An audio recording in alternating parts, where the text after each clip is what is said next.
হিন্দু ধর্মের সবচেয়ে পবিত্র সিম্বল ধরা হয় স্বস্তিক সিম্বলকে। প্রথমে প্লাস, তারপরে এই রকম হবে, এই রকম হবে, তারপর এই রকম হবে, এই রকম। এই সিম্বলটি হলো স্বস্তিক সিম্বল। এই সিম্বলটি আমি কম্পিউটারের পাইথন প্রোগ্রামের সাহায্যে করব এবং রান করব। দেখো এই রকমই চিহ্নটা আসবে, প্লাস তারপর চতুর্দিকে এরকম।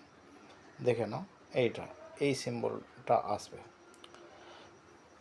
প্রথমেই n equal to int input enter the odd number mid equal to n for division 2 plus 1 for I in range 1 থেকে n plus 1, এটা হচ্ছে rho. for j in range 1 থেকে n plus 1, এটা j হচ্ছে কলাম।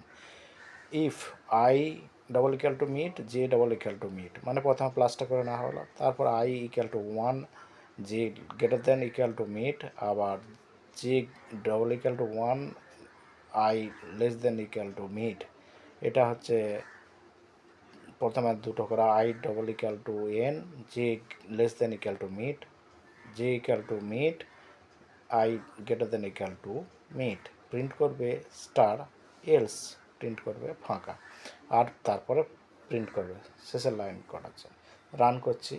এবারে even number না দিয়ে আমি অড নাম্বার দিচ্ছি, এখানে রান করবে। এন্টার দ্য অড নাম্বার 7 হচ্ছে অড নাম্বার।